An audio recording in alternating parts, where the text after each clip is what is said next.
we start to get tired and burned out is that we're doing activities every day that don't give us energy. There are activities in every one of your businesses that you're doing that drain your energy. Does that make sense?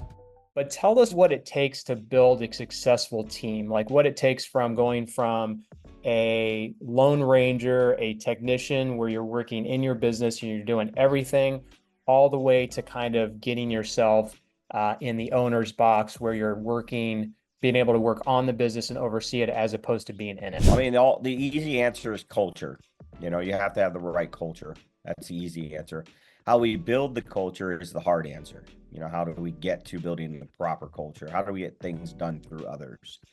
And it starts with the energy. You know, I feel like I became a good leader, manager of people when I realized that my best moments is when I'm focused on my energy and I'm doing things that energize me and I'm empowering others to do things that energize them. And then the Rise business framework is, and then we have a purpose to rise, which is also a bestseller. And that's a fable. It's a fable about how a real estate entrepreneur implemented the Rise business framework to scale. We talk about like hiring the right people and stuff, resources, inspiration, systems, and engagement. Whenever we start a business and it's just us, we start it for three things: purpose, a passion, right? Purpose, passion, a profit with a product. Those three things. So purpose, product, and profits is what causes us to start a new business. From that, and that's where we become a self-employed entrepreneur, right? We're working in our business every day because we're passionate or purpose is being fulfilled. We have a product that makes profits. But then we get to a point where we start to get overwhelmed. We start to get overburdened, and we find ourselves losing our energy. We start to get tired. We start to burn out.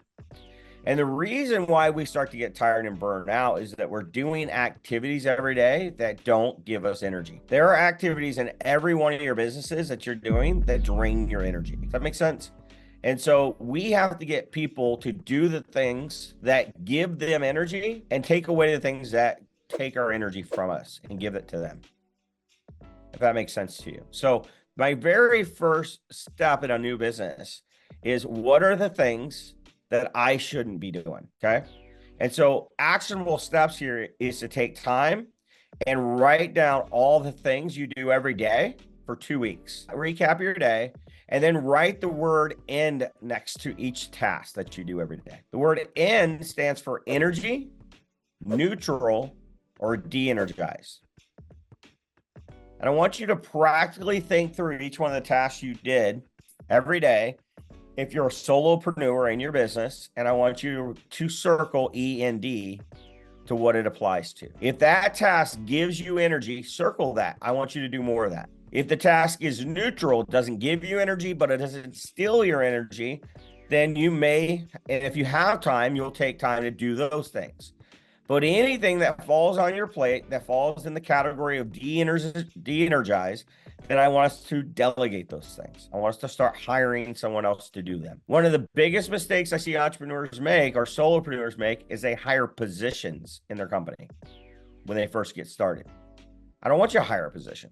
I want you to hire for tasks. I want you to hire for processes. In the Rise Business Framework, we build your structure based around what process you have, not based around position. Big mistake by entrepreneurs. They hire positions versus hiring for process. Process is tasks. And we want to delegate the task or the processes that don't give us energy. So that's how we take that 0 to 1 step. How do we get out of our own way and take the first step in delegation and building a culture? Well, then once we hire, we determine we are going to hire, we have to hire people based on that process. So we have to evaluate what we want that person to look like.